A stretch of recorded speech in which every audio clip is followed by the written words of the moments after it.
Hello, hello, and welcome to FourWheelTech, powered by ohmtown.com. Today is April 14th, 2024. It's season 1, episode 4. This marks a month of FourWheelTech, and all of it will go live hopefully Monday. It takes time to migrate over, but it should be a podcast as soon as possible. So keep checking ohmtown over in Apple Podcasts and wherever you catch your pod. If you don't see it, let the mayor know. I am Mayor Watt. Send an email to mayor@ohmtown.com. That said, we're going to get into the articles here. We're going to talk about buying a used EV, a Fiat 500e, remote controlled ships, switch to Ford from Tesla for money, Automotive Mysteries, a 1928 Casket Car, Wildest rides for Can-Am. What should I buy? A new Toyota 4Runner, and the 5-speed transmission may be gone. Everything is powered by ohmtown.com, so welcome to ohmtown.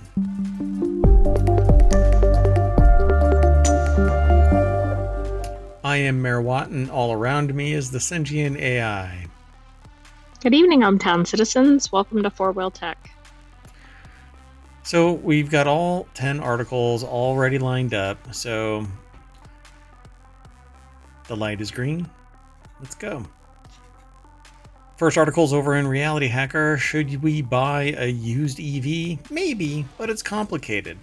So the little snippet says electric cars have come a long way before. Electric cars have a long way to go before they'll be considered cheap. So, should you buy used? It can get a little complicated. We've been talking about EVs here in FourWheelTech and in ohmtown in general, and I've always I've been... Have you been all on board with that? No. Not particularly. Mainly because I think that we have issues with it, like fast swap batteries and long charge times, and everybody promoting, the charge time is only 30 minutes, but it actually only gets you to 80%, and that's just not damn good enough. And it's still 30 minutes worth of charge time to get you to 80% of battery. That last 20% takes you 2 hours. So, or longer. That's a long lunch. A really long lunch, very expensive lunch. And people are like, well, it's only pennies to charge it. But then you have to spend $40 to sit in a restaurant. So I'm not a detractor. I think that EVs are the future. I think that smart cars are the future. Self-driving is the future. High speed is the future.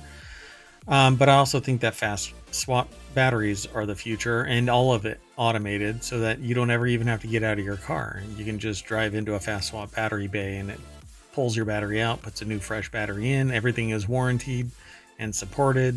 You never own your battery anymore. You basically, just like your gas, you fill it up, off you go. So is it cheap to buy a used EV? You might want to think again. Do we need to clarify what type of used EV? Like, is it working? Yeah, really. Does it have a battery? I was going to say that. Yeah. Does it have a battery? No, it doesn't. No. So, Christian DeLooper is the author of this over at digitaltrends.com. And they talk about buying a used EV in comparison to a new EV. So they have this little breakdown. They always have one right under the fold. It's really kind of sad. Like, should you buy a used EV? Is the last one on the list. Which really is get out your calculator and the discussion of EV battery warranties and all of that kind of stuff. The battery problem. And that is the crux. Yeah, and you probably already answered the last question, right? By the time you've worked through those. Yeah. Really, I suspect so. That's the first question and the last question. It's kind of like the happiest days in a boat owner's life is when they buy it and when they sell it. All the rest, pain. So it says buying a new car ain't what it used to be. I'm not even going to worry about that segment of it. They talk about the battery problem. More or less, a gallon of gas will get you the same distance in a new gas-powered car as it will in the same car 10 years later. That's not how it works with batteries, right? They hint at that in the discussion. They actually say it later on. To be clear, some of these fears are a little overblown. Range anxiety does exist. Charging takes time. You have to find the right location. You have to install. You better not have any weather. Yeah, you better not have any weather. You better not go up a hill. Better not have too much weight in your vehicle. They say data collection efforts are underway to better understand battery degradation, but the average is estimated to be a small percentage of battery capacity each year, only about 1 or 2%, which that means that your 80% charge is no longer 80%, it's 60 or 70 because you're losing 1 to 2% every year. I don't lose that efficiency in my car. My ICE car. So the discussion on EV battery warranties. That's the first time I've seen that reported, by the way. Yes, me too. Even though I think we all perhaps expected that, I don't think it's been widely stated. Yeah, I don't think that it's been widely stated either. But it's from a website called recurrentauto.com.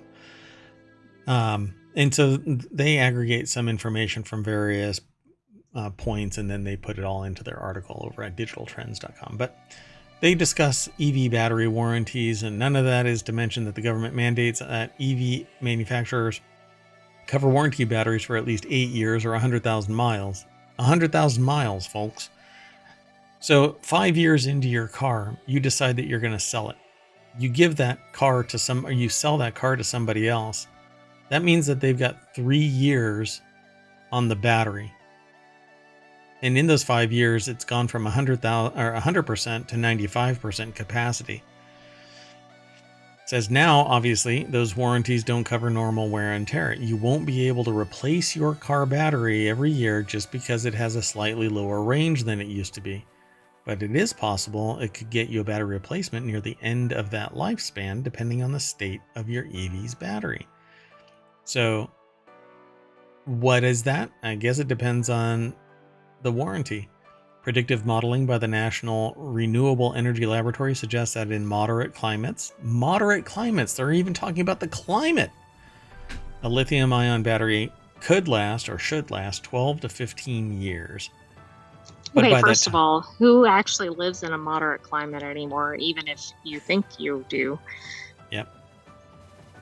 Yeah, and they say if it's in a hot end of the extreme climate scale, and in extreme climates in general, 8 to 12.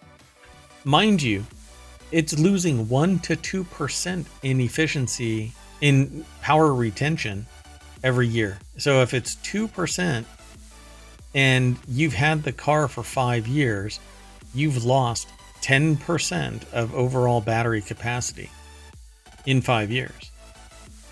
That's when you dump it on somebody else. Oh, it's their headache now. Right. Well, yeah, and that's going to raise all kinds of issues, right? Like, are you going to have battery disclosures? Yeah, exactly. So Tesla also sells used cars with a 4-year or 50,000 mile warranty, which covers used cars that you buy from Tesla itself, not from third parties. It says this threshold will vary from car to car in terms of getting a replacement. Tesla will cover battery repairs or replacement if the battery capacity falls below 70% within the 8-year warranty period. And that doesn't necessarily mean that you'll get a new battery, just that it guarantees a battery above 70% so that you can get a used battery that's held its capacity better. So not necessarily new. So the problem there is if I sell it to somebody else, the warranty may extend, but it's going to be friction bound. You're not the owner, so get out your calculator. They don't talk about how much the new battery costs. They haven't said anything about the cost of the new battery in this. The costs for EVs components, I think, have been very opaque. Yes, I agree. The numbers that I've been told are somewhere around $7,000 to $15,000, depending on the battery. And that's the battery, not the exfiltration and installation of the new battery, the exfiltration of the old battery. So for qualifying vehicles, you may get grants, some tax incentive, some refund or whatever. I'm going to be talking about Ford's offer in regards to Tesla later on in the show. But you're going to have a new charging port put into your garage, or you're going to be spending a whole lot of time in a charging bay at some gas station or facility between your house and your work. Do garages even really work on EVs, or do you have to go straight to the manufacturer? Because I don't know what could necessarily be done depending on what the engineering is. No, you wouldn't go to a regular mechanic for an EV. You have to go to a specialist, somebody that knows and is certified to work on the cars. Otherwise, it's just some rando working on a warranted vehicle. Right. So, I mean, that's kind of another factor. It's like, do you even have access to that depending on where you are, etc.? Yeah, you basically go to an authorized repair center. So you contact Tesla and go, hey, I want to go here. If you go to anybody else, then it's really off book kind of a thing. They may be able to do the paperwork and all of that kind of stuff, but yeah, I don't know. I'll have to look into that more. But if you don't have $15,000, $7,000 sitting there waiting for your battery to start socking money away, because you're eventually going to have to pay for a brand new battery. And it really depends. I mean, the warranty actually, they may go, well, you drove the vehicle hard. You'll have to justify your existence. I don't know. I would recommend hybrid. Yeah, you're not getting 100% thumbs up to go get an EV from not from the show. Yeah. Okay, so let's keep going. The next article is over in FourWheelTech as well. The 2024 Fiat 500e is a $34,000 EV that appeals to emotion, not logic. I like this. I'm going to predict that this thing has the smallest range that you can imagine. So I'm going to go straight on over to Ars Technica. Stephen Edelstein is the author. The deck statement says, it fits a niche, but it won't suit everyone's needs. I mean, it's an adorable car, really. But it's going to have a range of like 120 miles. But it's super cute. All right. I mean, it looks like it should be in a movie or something. Yeah, Oceans, what? I don't know. Deserts 11. Mini Oceans. Yeah, but it's not even a mini, because minis were in Oceans. I know. I just meant small, yeah, tiny oceans. There you go. Tiny oceans. Puddles 11. So now the 500e is back once again, later than the European version, which was first shown in 2020. I think we actually talked about it on the show. We couldn't have, but anyway. Oh, that's right, because we didn't have the show, but you had the website open. That's why I was thinking, well, that sounds right. Yeah. But this time, Fiat is skipping the gasoline engines for the line. The 2024 Fiat 500e is no compliance car. It's now the only version of this retro hatchback that you can get, and the only Fiat model available in the US, nor is it mass market item. Quote, my ambition was not to replace your sedan or SUV, Fiat CEO Olivier Francois said in a presentation during a 500e drive program in Miami. The new 500e was designed with the same ethos as its predecessor. It is intended to be a stylish second car. Francois calls it an ultimate fashion accessory, sharing garage space with something more practical. Okay, but what is the more practical? All right. Exactly. I mean, if you're a city dweller, this might be very practical for you. Yeah, I suppose. 500e rides on a new EV-specific platform called the STLA City, which led to some changes in proportions. The new model is 2.4 inches longer, 2.2 inches wider than its predecessor. and a longer wheelbase, just shy of 1 inch. I mean, I don't think it's going to be taking up too much space if you have a garage. I mean, if you have these in minis, I guess you could put 4 in your garage, your standard garage. There you go. Just kick them at an angle and you'll be good to go. So it says Fiat kept things simple in the mechanical department.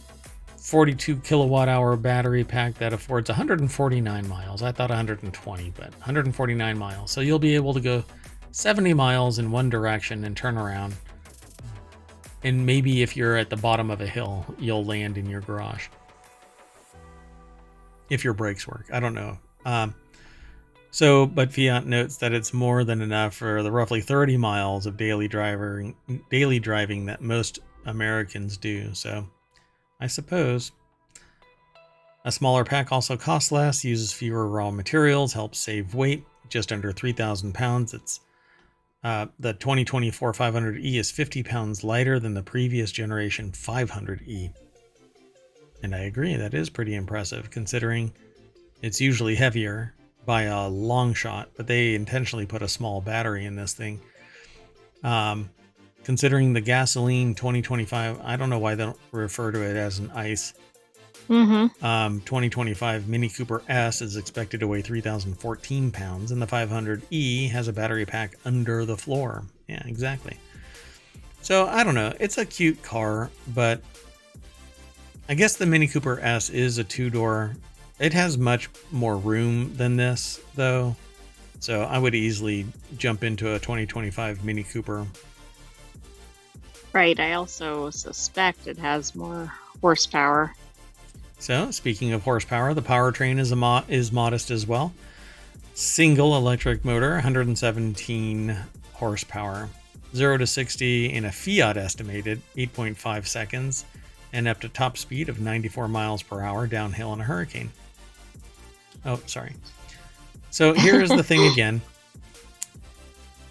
A 85 kilowatt DC fast charger can finish in a 0 to 80% charge in 35 minutes. So if you're already at 20, it'll still take you 20 minutes to get to 80%. And then to get from 80... And that's if you have the fast charger available. Correct. Yeah. So yeah, this is not cheap. Fiat also includes a Sherpa mode that limits the 500e to 76 horsepower while capping the top speed to 50 miles per hour and disabling the climate control to stretch range. So if you want to put it, they call it Sherpa mode, but you might as well call it torture mode. No air conditioning, can't get out of the way of anything. Yeah, I don't think so. Let's see, what else? I don't know. There isn't much else. It's nice and clean inside. Well, and they tried it in an urban setting for this article. Oh, really? It sound like they took it on a long trip. Yeah. Well, their intention is within 30 miles daily driving. So. Right. Yeah, it's ridiculous, though. Okay, let's keep going. The next article is over in Technology Today. That's the show that we just did. Yeah. Well, to us, 15 minutes ago, 30 minutes ago. To everybody else, it might be a day ago, or an hour ago, or whenever you decide to discover it over on YouTube and in the podcast. So go do a search. So this article is in Technology Today. German group molds remote-controlled ships to fix skipper shortage. We had a long discussion about this earlier this week, and I came to the conclusion that this is about eliminating humans because they're too damn expensive. And if I can just pay somebody out of high school to pilot a ship around and not drive it into, a bridge pylon, yeah. So with the flow of new recruits into the seafaring sector drying up, a German company is exploring a potentially revolutionary measure, sending ships off without a captain on board. There's going to be a whole bunch of people, really busting their hump to do other work, but the captain, which is probably the most expensive up until this point, human asset, yeah, you're going to now end up in a relatively mediocre wage position controlling these ships. And there's going to be people on board that are going to be going, what the hell is going on? I'm not in control of anything, and I can't trust anyone because they're not here. They have no idea. Why not just make it so that it's impossible to get into the ship, and like idiot proof that it doesn't fail, right? And you just automate it, just do. But I know what you're going to have to do. You're going to have to put like a weaponry on every single point on that ship to prevent people from boarding it. Yeah, because you can't have nice things. Because you can't have nice things. That's right. So let's go over to Tech Explorer. Leah Parnell is the author of this, and it shows the console for piloting this ship. HGK Shipping, based in the German port of Duisburg, is testing a plan to navigate its vessels remotely. And it basically looks like a flight stick and throttle. And I'm not sure what the other stuff is, but yeah, it basically looks like what amounts to two flight controllers. Mm-hmm.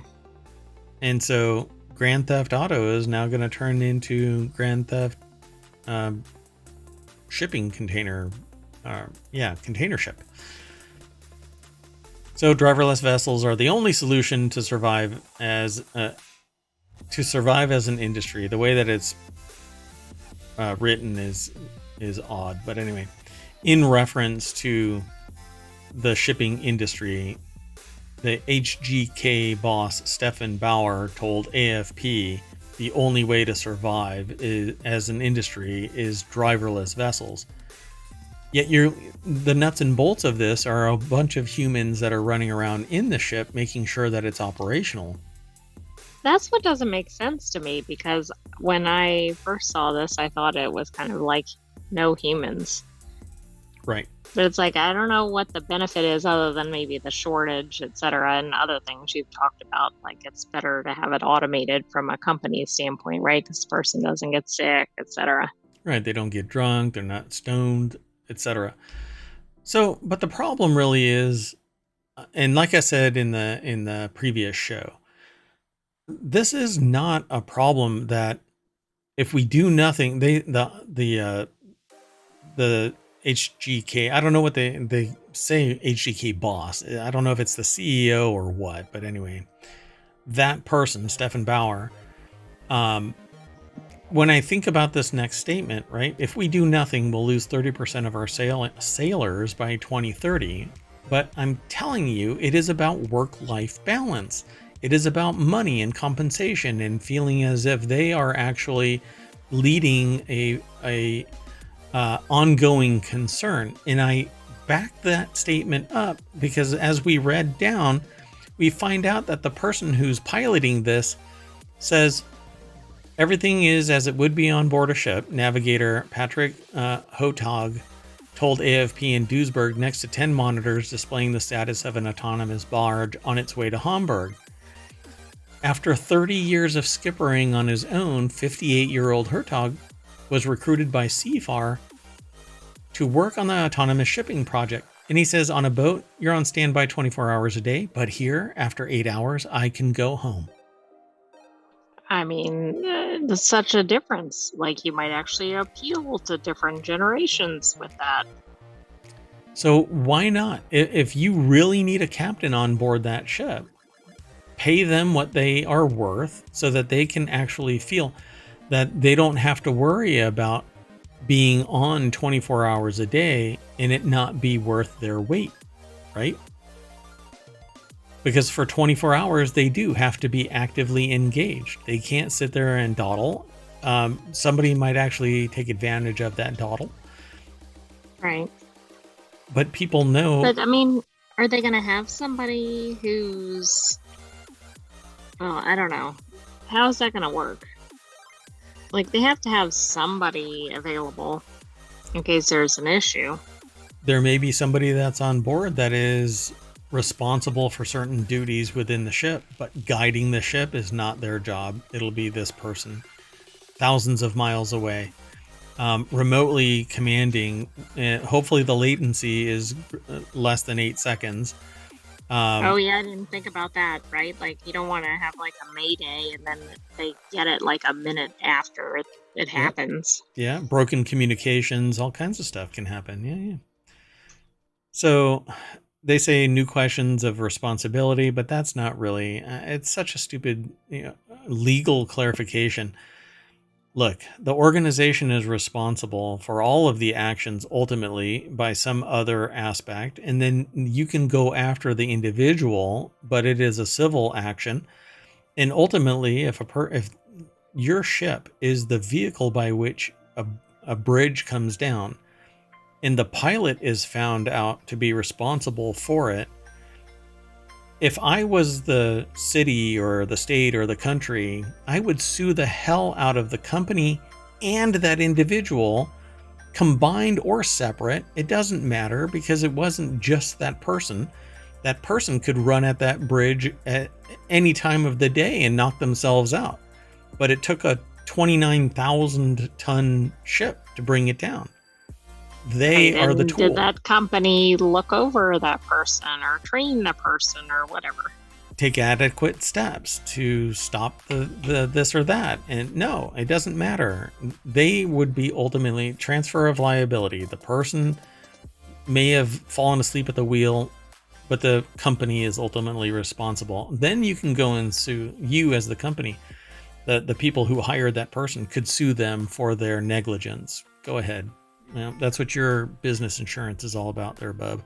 So you're not going to get anything. But anyway, remotely navigating a vessel is still a highly demanding job that cannot be left to gamers, he said, which is really funny because no, I guarantee you that there's a gamer out there that's going to be able to do it better than they are It's because way their Twitch better at reflexes are better. steering or Yeah. whatever. Yeah. Exactly. You may have situational awareness, but it's from the perspective of you sitting on the ship's helm, not thousands of miles away on a computer. Gamers do this. You may have visited it for 30 years, but gamers were born into that abstract, beyond arm's reach interaction with whatever it is. I mean, there's an entire book. What Ender's Game is Oh, right. Exactly. basically finding people that were really good at something and smart and were actually the commanders for a fleet of craft. So gamers live this. So this person just thought that it was their career. So I don't put much weight behind that. But that ship, there's a lot of weight. And while I respect the person that's skippering their own barge for 30 years, There trying are other to, ways it can be done, right? yeah, yep. But In it's tech, good that they got somebody like that as they're trying to kick this off, right? Because they probably do need that real life experience to account for whatever it's going to run into, like bridges or other things. So AI, he flexed at me and said that he's got 10 monitors. I actually count 11, but I don't know if that one is shared. Oh, okay. This one right Yeah, here. but that's in his workspace, right? That's Yeah. not personal. What? This is not personal. I don't have 10 monitors, but this, I'm driving all of ohmTown. Come on. You got to give me that. I'm going to have to get 10 more monitors. Exactly. You need to have 11 or whatever. Yeah, I've got to get 11. There you go. Okay. I'll leave it alone. Let's keep going. The next article is over in ohmTown Daily. Ford offers Tesla drivers $1,500 to switch. I love this. I think that's pretty funny. Ford is offering Tesla owners a special discount on its F-150 Lightning and Mustang Mach-E. The discount is reportedly called Tesla Competitive Conquest Bonus Cash. The move comes as Ford reportedly faces challenges in offloading its electric cars, which is really funny because they're like, look, we're getting out of the business. And then they go, oh, wait, we've got a bunch of these. Surprise. Exactly. We've got a lot of inventory here. Grace K and Graham Rapier, I guess. are the authors over at Business Insider for this article. And let's see here. It says this move comes as Ford reportedly faces challenges in offloading its electric cars, and nothing says confidence in their vehicles. Exactly. Like, please. Well, at least they're not. I don't know. I can't think of it. Like, yeah, this kind of sounds desperate. Jeepers. Yeah, Ford Authority was the first to report on this. There's another. FordAuthority.com was the first to report on that discount. A spokesperson for the company confirmed the incentive and told Business Insider the program launched on April 13th or 3rd. They should have made it April 1st and just joked instead of actually doing that. Oh, yeah. Just drop the price $1,500. And then, maybe Tesla drivers will do that anyway. But to switch is really goofy because you're going to end up with a Tesla, right? Yeah, that's true.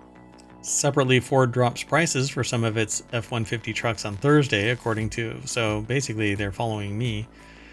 The publication said Ford dropped its prices between $2,000 and $5,500 depending on the trim level of the vehicle. They're trying to get rid of these cars, and people are still like, ooh, F-150, ooh, Mach-E.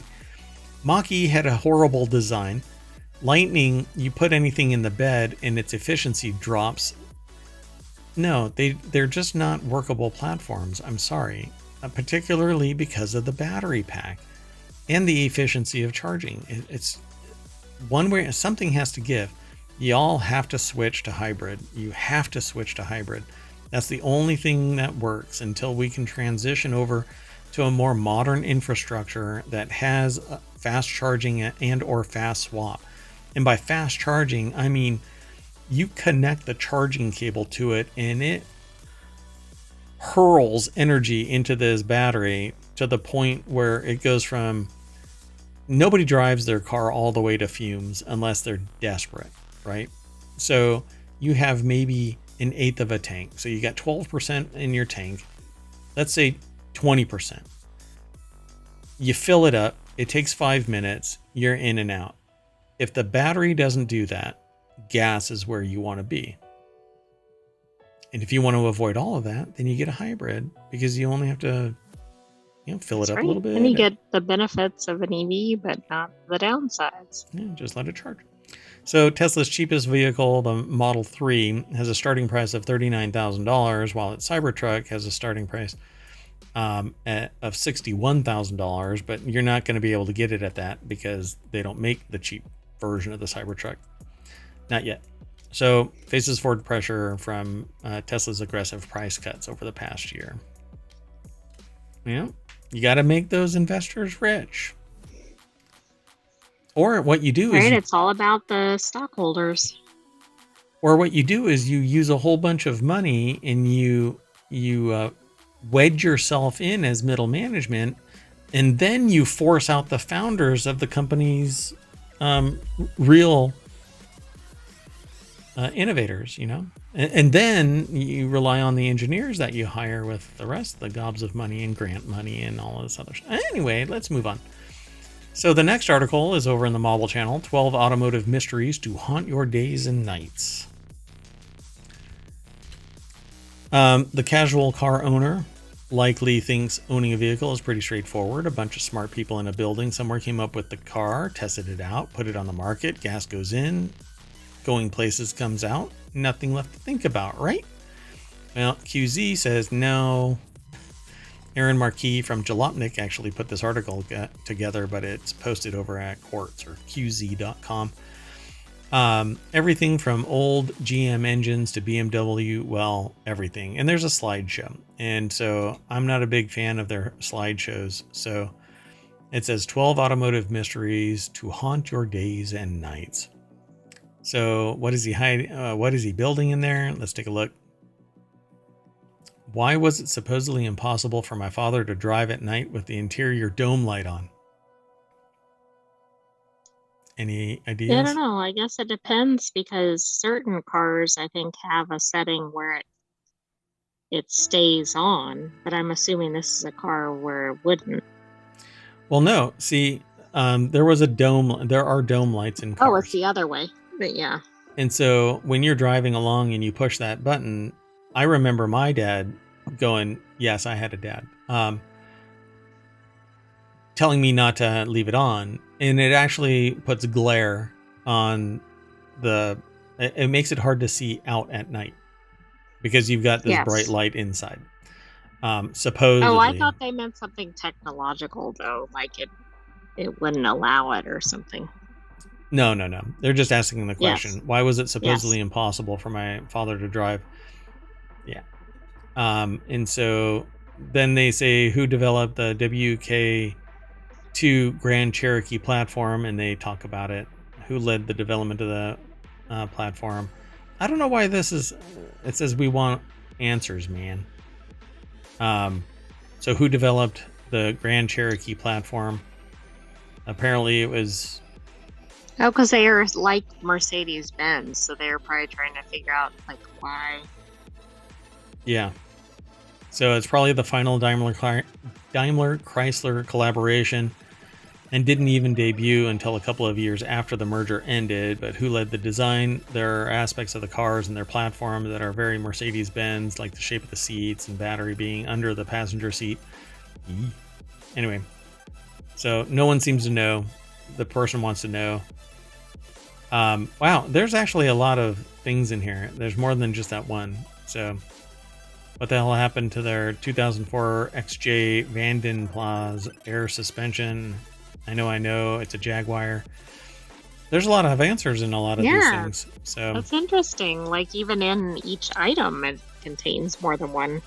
yeah, it's pretty neat. But I'm not going to go through all of these. I'm sorry. It's just not going to be possible. I would rather just spur you into going over to the source because it's posted. So let's see. It's the long-standing mysteries that are so haunting. Dodging all the answers. Do you think this is about Dodge? Yeah. TBI engines? Okay, let's look at Dodge. Dodging all the answers. So it says, neither the service department nor I could ever figure out why the key for my 1995 Dodge Neon got permanently stuck in the ignition. It would let you turn the car on and off, but the thing simply wouldn't come out. As a bonus, those keys glowed in the dark. So what better way to entice a car thief to put away their 90s Chrysler skeleton key, a screwdriver, and steal it the easy way and put me out of my misery? Wow. Yeah, that's not. Is that a feature or a bug? Yeah, that would definitely be an intermittent feature. So there you go. I'm not going to go through all of these, but these are actually really interesting because they're questions that are asked. Why my 2015 Forester has an unexplainable and intermittent issue starting the mirrors. When my old 1991 Acura Integra, when it had a cracked distributor cover and wouldn't start when it was real humid or raining, sometimes inexplicably, it'll take 10 to 15 seconds of cranking it over to get it to start and then run like crap for 5 or 10 seconds. I don't know. There's always something, but they've done a few things. Wow, these cars are really old that they're driving around. 1991 Acura Integra? Well, they're saying it's like whatever the 91 Integra was doing. Yeah, so why Or is it's their a 2015 2015 Forester. Forester doing that? That's a 10-year-old car too. Coming up on 10. Plus, those are different manufacturers, so that's weird. Yeah, interesting. I don't know. Usually environmental stuff means that there's something that's not sealed properly, not connected properly. So, I don't know. There's a lot of stuff. What a cutie. That's a cool car. British Leyland, just why? I don't know.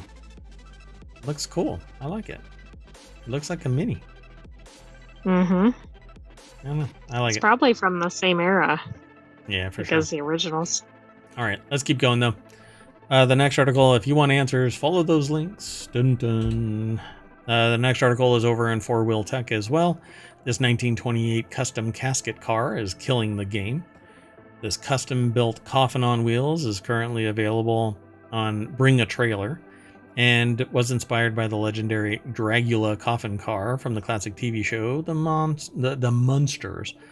Even By the way, undead. Bring a Trailer is where that old car with the like the Abercrombie Yeah. edition with the phone and everything was listed for auction. Yeah, that was a hit actually, and that was last week. So if you want to go and see that one, go check out last week's FourWheelTech. But this one, so I am really into rat rods. I want one, but I can't justify the potential of getting in an accident with a vehicle that will just fold up and I'll have to be buried in it. But I love rat rods. I want a rat cycle, actually, a motorcycle that is in the same type of aesthetic as a rat rod. Well, this article says even undead Grandpa Dracula would likely be too spooked to straddle the rear diff in the death trap. The body of the coffin cruiser is a 9-foot long coffin. Ha! Good timing. Oh my gosh, it actually is. Yeah, this is awesome. So let me zoom in. Wait, I zoomed in and it got smaller. Really? Okay. Anyway, Logan Carter over at jalopnik.com put the article together. It's a 1928 custom casket car. It is killing the game. The deck statement says, you've heard of The Walking Dead, but y'all ain't ready for the driving dead. So the coffin just wraps around the engine. And then you're in the far back. I don't know how this thing is actually street legal. I suspect it may not be. Yeah, I don't know, because there needs to be a bumper in the back. So, at least here in the States. So, if you want it, you can actually go to bring a trailer. And I think that you can make offers on it. But let's see. Fear of fatalities aside, this is a guaranteed way to turn heads. See, even the article talks about the idea of fatalities. Guaranteed way to turn heads at the cars and coffee. Safety is not the reason anyone buys a casket car. No, the prospective buyer for this one-way ticket to the afterlife is likely an eccentric collector looking to bring something spooky into their fleet. Honestly, anyone who buys this monster machine is a hero. So, look at that. Oh my gosh, you literally are riding the differential. Oh, wow. Okay, so here's the really bad news about this. This is a death trap because if you slam on the gas and this differential fails, it's going to send gearworks right up through you. So, oh wow. By the way, it is currently at 11,500. And it ends in 3 days. Oh, it ends in 3 days? Okay, everybody out there. You have 3 days to scoop this killer of a car. Not to get on any actual roads on it. Yeah, this is definitely just a collector car that you bring a trailer and you deliver it to the car show, and Halloween events, just so that you can show people. Yeah. So anyway, the car comes with an array of trophies that it has won at various events, though it doesn't have an odometer or even a title due to its age. Oh, it's all grandfathered in. It's sitting on a fat set of Hoosier tires in the rear, so it looks ready to tear up a drag strut, but I'd be skeptical of pushing the limits of this creepy cruiser, especially if my goodies were dangling over the rear diff. See? They know exactly what I'm talking about because they live this. And I know what they're talking about. Yeah, if that thing fails, pieces in this part right here are going to be shooting up through. Well, you're going to have a bad day. Anyway, I love it anyway. So let's go on. The next car is over, or the next article is over in FourWheelTech. Dual fans, 4-foot wings, 1,000 horsepower. These are the wildest cars ever produced for Can-Am racing. If you ask a man how much he thinks about the Roman Empire, apparently he'll tell you that it eternally occupies some portion of his brain. This is some meme thing that transpired several months ago. For me, the brain segment is eternally occupied by the Canadian-American Challenge Cup, better known as Can-Am, and all the frankly ridiculous and incredible machines that arrive.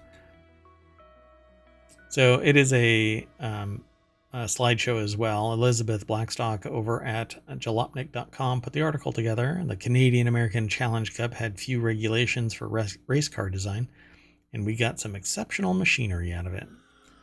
So we won't go through all of them. Which one actually kind of toots your horn? Let's see one of the McLaren ones. Oh, yeah, the Shadow has a neat name. Okay, let's do Shadow. That's what it looked like. See, I'm hoping that they're a little bit more dramatic than this, because this actually looks like a regular... It does. I don't know. Shadow DN4 Beast dominated the last season of Can-Am's original run, perhaps largely because the big name manufacturers had pulled out all the stops. Pulled out of... Actually, they pulled out a series, so this one made it through. Dominated. Its 37-gallon fuel tank was fantastically suited for the gas restrictions of the era, and it was the only manufacturer competing against a whole field of privateers. So, yeah, I guess it had the bigger budget. I don't know, McLaren. Yeah, these all have the same styling, I think. They do. I was hoping for one that would be a little bit over the top. Though there are people that are really into the racing where they're like, man, this is amazing because of the ... But I just don't spend enough time in this space to... Like this. This is bananas. Exactly. Right? That's what I was expecting to see across all of these.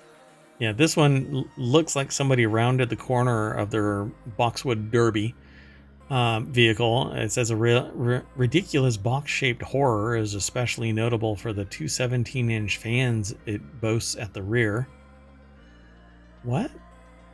The 2J quite literally sucked air out from under the car and forced it back through those fans, allowing the car to generate more downforce and corner much quicker. Oh, yeah, neat. So it acted like the opposite of a hovercraft. It had vacuums instead of blowers, and so it pulled the air out from underneath the vehicle. Because normally what happens is it's totally flat and acts like a wing and pulls the vehicle down. You might want to look on YouTube for the fastest mini racer or something like that, I think it's called, where you can actually see what amounts to this tiny little car, but it goes from 0 to 60 in like 0.8 seconds. It's pretty spectacular. So I just kind of clicked through them separately, and I do think that's the most unique from what I saw, without realizing all the significance of different engineering, etc. Yeah, and that's where the unique characteristics fall into play. Is the designs are largely the same, but this kind of engineering is radically different. And then it wouldn't be allowed. The rules would have prevented this. Okay, y'all can't be this crazy with your designs anymore.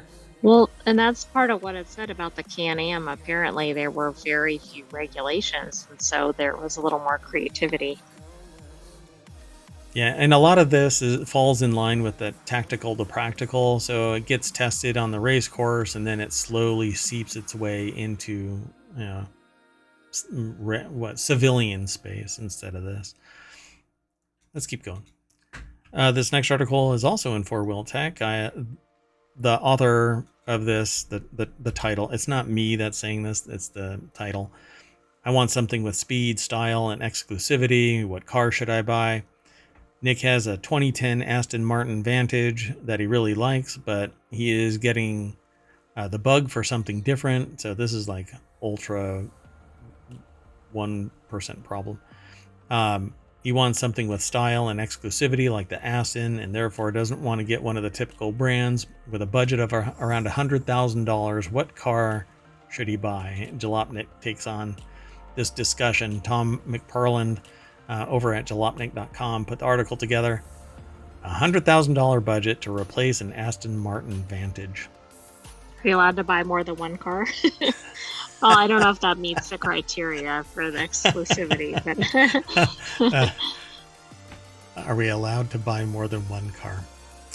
Well, you know what I mean? Like, for that budget, you could at least get like a car and a half. Yeah, see, when you're looking... rising prices. Yeah, if you want, though, I mean, if you've got a V8 Vantage, then you probably want something at that 100,000 price. And the thing about this is $100,000 doesn't go as far as you might think it goes when the new Cybertruck is over $100,000. The new one, right? Getting a higher end EV is going to be expensive, but he nixes that immediately. Not interested in any EV truck. BMW product, also would prefer no Porsches. So they say, I am a massive Mustang fan, but I only like the special ones. I've owned a GT500, Saline, Roush, all manual, and have been eyeing a GT 350. By the way, keep that line in mind here. All manual. There's an article we're going to talk about later on, just a couple of articles away, that's going to trigger some people. So what should they get? Expert 1, Tom McFarland. Oh, is that a Is that Viper? A Viper? Yeah. So what you need is a Viper. I've driven a Viper. I don't like Vipers. I'm sorry. It says, sure, you can get quicker Challenger Demon or a Shelby Super Snake. Challenger Demon would be phenomenal. If you want to turn some heads, a Viper will still draw a crowd. Personally, they would go for a 90s GTS coupe or coupe. But I'm a sucker for nostalgia, and that's why they're looking at the Viper. They say they like this 2006 classic white stripes over blue. Gosh, I'm trying to remember. It's been so long since I drove that. It was before this. So, I didn't like the way that it drove, but it says under the hood is a massive 8.3 liter V10 with only 510 horsepower only. But you'll be hard pressed to find any normal driving scenario where that is inadequate. But that's not why you buy a 1,000 horsepower vehicle. Right. I don't think you're going for practical. Yeah. So Bradley Brownell says you got to get the Vet. Let's see. Yeah, this is the C7, right? Yeah, the Michigan-based tuner started with the already incredible C7 Corvette Grand Sport. Apparently, it's on sale right now on eBay with a buy it now price of $73,000. So you'll have an extra $30,000 for health insurance. So yeah, I like Corvettes. Would I spend $100,000? I guess if I had it, yeah. Amber De Silva is expert 3, a life of luxury. Yeah, this is it says you've got your Range Rover, you've got your $100,000 budget, you appreciate the finer things in life. Well, how about one of the finest things I've ever had the good fortune to drive? I present to you the Lexus LC500. I used to have an associate that lived in Silicon Valley and would send me pictures of their latest Lexus, just to go, hey, here's my new one. And I would be like, you know what? I didn't even know Lexus made like sports cars. It's a luxury vehicle, so everything about it ends up being performance to some degree. But the LC500, I mean, just look at it. This thing is just, the lines are spectacular. It's so clean. You would never have to pay for garage parking because you could just slide right underneath the arm, you know. That's actually what people joke about with the Corvettes. They sit so low to the ground. But, you know, I don't know. I guess I'm at that point in my life where I don't want to have to get a ladder to climb down into my car. So I would never, any of these cars I wouldn't buy, I don't think. AMG stands for Amazing Must Get. Daniel Golson, Expert 4, says, get the Mercedes AMG GT. Dunk. Yeah. If you're looking for fast, if you're looking for sleek, if you're looking for road hugging, then you get something like this. Yeah, they're looking at $90,000. But it is used. Come on. Anyway, I know. Oh my gosh. Oh, there's a lot of comments too, yeah. which I'm So sure are all like, why would you get those? What about this? yeah, these all line up with the 503 horsepower or 500 horsepower type of solution here. But you can do a lot of stuff to this, right? You can get it all raised balanced. You can get the computer modified for performance. You can do a lot. You can change out the brakes. You can put different tires on it to give it more performance beyond that 500. With the right tooling, you could probably get to 750 without going extraordinary. But it's only $90,000, so you got $10,000, which isn't even going to come close. You'll have to invest another 25 grand. Maybe you can use that for a heated seat subscription or something. Yeah, these guys don't worry about that stuff. Let's keep going. We've got 2 more articles. This next article is in the Mobile channel. Check out the new 2025 Toyota 4Runner from every single angle. And I really doubt that that's possible, but that's okay. Toyota's been teasing us with little snippets of the 6th generation 4Runner for weeks now, and this week it finally got unveiled. So let's go take a look at it over at QZQuartz.com. Andy Kalmowitz over at Jalopnik put it together, but it's posted at QZ.com. At long last, there's an actually new 6th generation 4Runner. I know a few people that might be chomping at the bit to get this. Let's see. Despite this, the new 4Runner is genuinely brand new, running on Toyota's TNGA-F platform. Along with the new exterior, there's a vastly updated interior, a new lineup of turbocharged engines, and even new off-road and luxury trim levels. Basically, including a hybrid. Interesting. How do I feel about that? I'm not sure.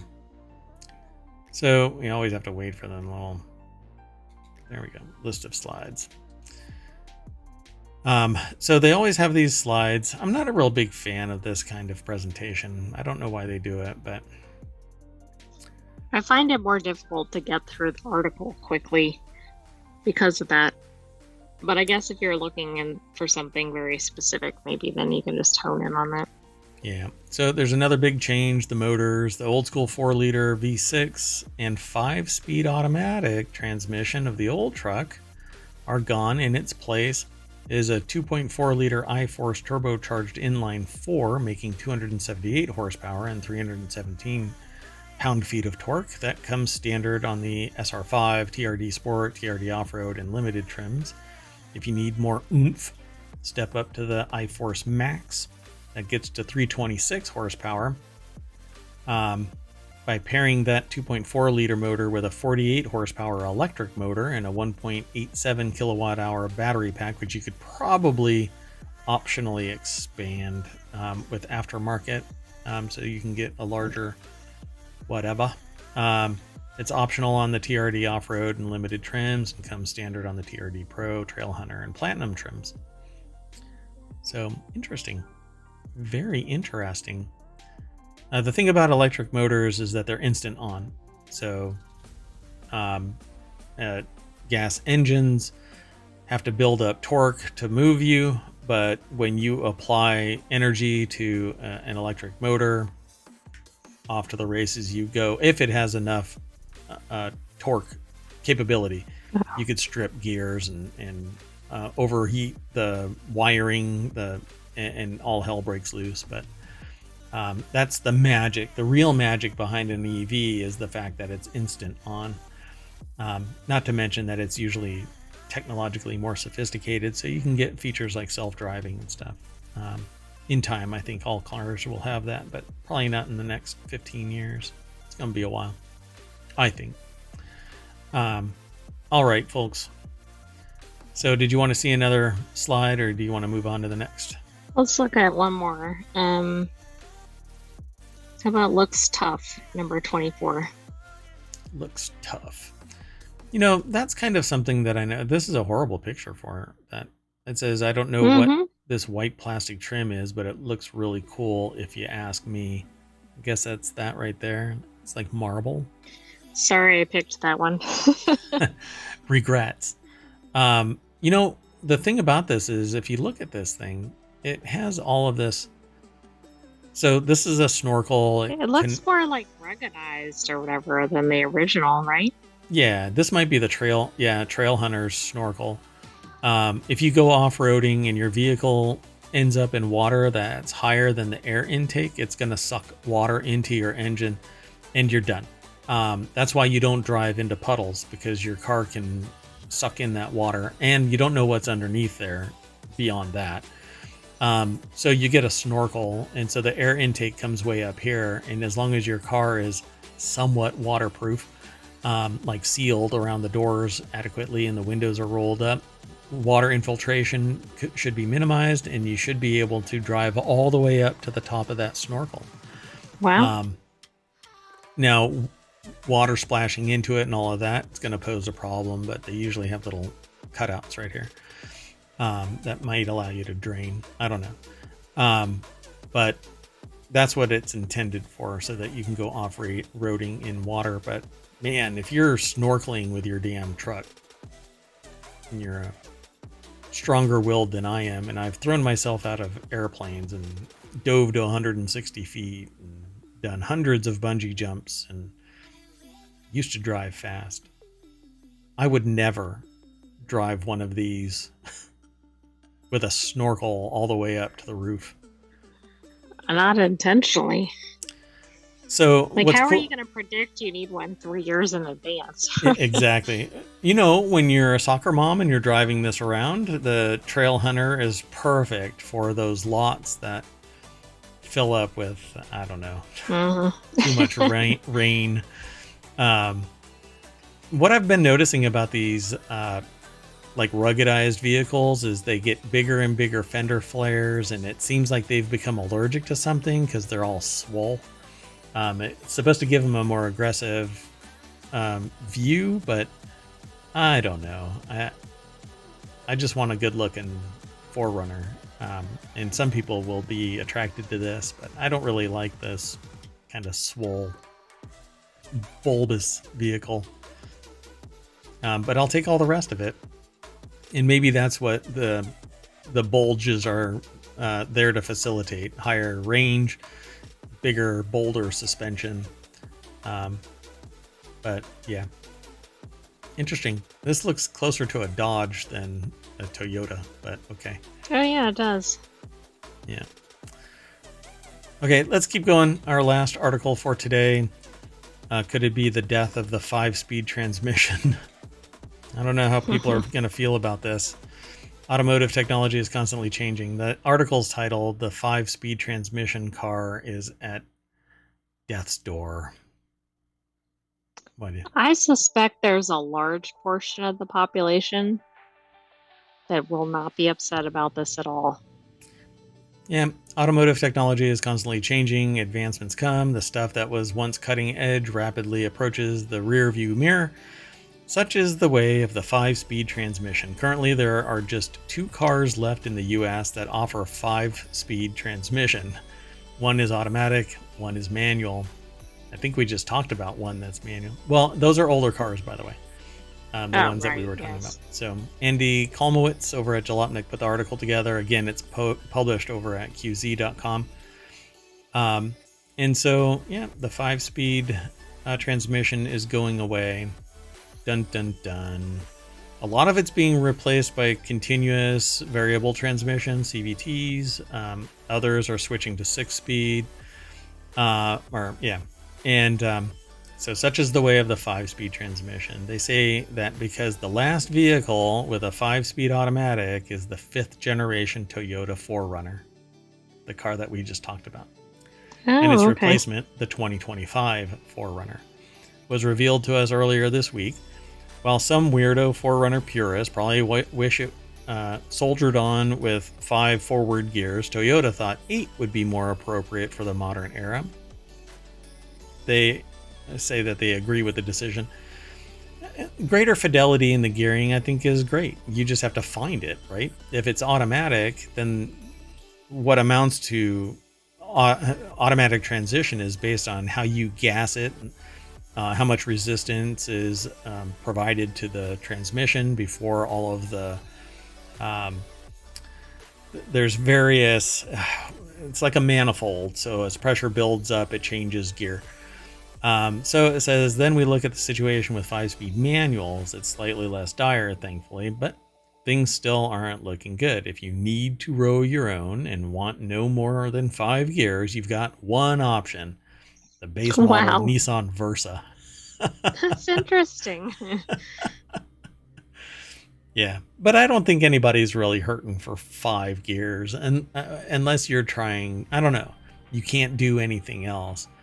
But a manual with 6 or 8 gears, 8 speeds is something that's really wonky, and you can lose yourself really easily in that. 8, 9, or 10 forward gears is pretty commonplace at this point. I've never driven anything with anything other than 5. I think. Yeah. Manual. Automatics, yes. I've driven a bunch of different cars, but manuals, no.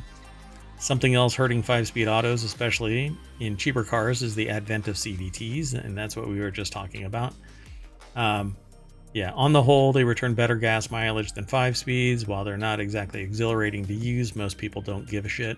That's where I'm at. Because you can, with the right car, even with a CVT, get some pull off of that, off the start, but it's not impressive. When I drove manuals regularly, you downshift, hit that gas, and off you go, leaving rubber on the road and getting exhibition of speed tickets. It was exhilarating, but once you live past that, you go, oh, okay, all I want is a reliable car. CVT is good enough. So the drive seemed to have had similar thought about the dying transmission. According to their research, the first 5-speed automatic transmission was built by ZF for the E32 1991 BMW 7 Series. At that time, almost everything was either a 3 or 4-speed, so those extra gears were probably a very welcome addition. Isn't that wild, though? The transmission we all took for granted for so long has only been around for 33 years. It's still just a kid. Yeah. I don't know the age of the person writing this. Exactly. So anyway, with the incoming death of the 5th generation 4Runner, the Nissan Versa is now the lone survivor in the quest to keep the 5-speed alive. Dun, dun, dun.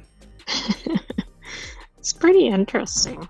I mean, it's surprising that it's only down to one model. Yeah. Pretty cool. Sorry, something weird just happened. But anyway. So that means we're at the end of the show. We've already done all 10 of our articles. There's nothing left to talk about, I suppose. So sorry, we have to call it quits. But we always jump into the party bus and race down to the FourWheelTech shop to... Where did I put it? It's in the third. Yeah, I already did. Column. So, yeah. And so we refresh it to see if there's anything really interesting in this. But look, BYD got a $3.7 billion in Chinese aid to dominate EVs, according to a study. Huh. Look at that. We already talked about the exporting of EVs into Western countries, and they're starting to stack up. Nobody's taking delivery of them. So are they really exports that are being sold, or are they just stacking up in ports? Well, and are they exports on paper? Yeah. Right. Well, this is interesting too, this Toyota building boom. They must be doing well. Lexus Research and Development Center, test tracks, a basketball arena, and a headquarters tower. All right. Yeah. Well, that's it, folks. We're done. That means, well, you don't have to go home, but you can't stay here. Would love to see you tomorrow. We're going to do the show at 8 o'clock, ohmTown Daily News Show. It might incorporate something from all of the areas of ohmTown, so if you're interested in a holistic review of some of the news that flows around the world, all articles go through ohmtown.com. Go become a citizen, then go over to YouTube as well and follow us there. But follow us here on Twitch. It's really important. I'd love to, become an affiliate and partner and spend more time here on stream. It's the weekends that I can do it because I have mayoral duties all week.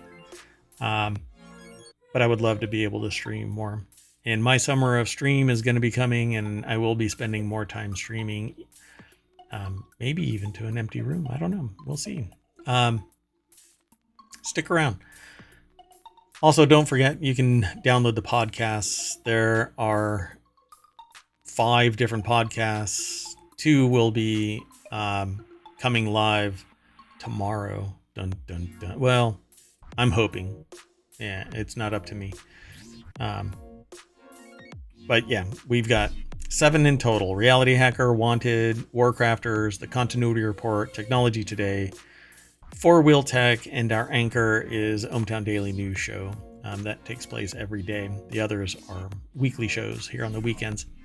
So thanks again for sticking around. See you tomorrow. I am Mayor Watt, and up there and down there and all around is the AI. Good night, ohmTown citizens. We'll see you next week for another episode of FourWheelTech, but come back tomorrow for ohmTown Daily. Cheers.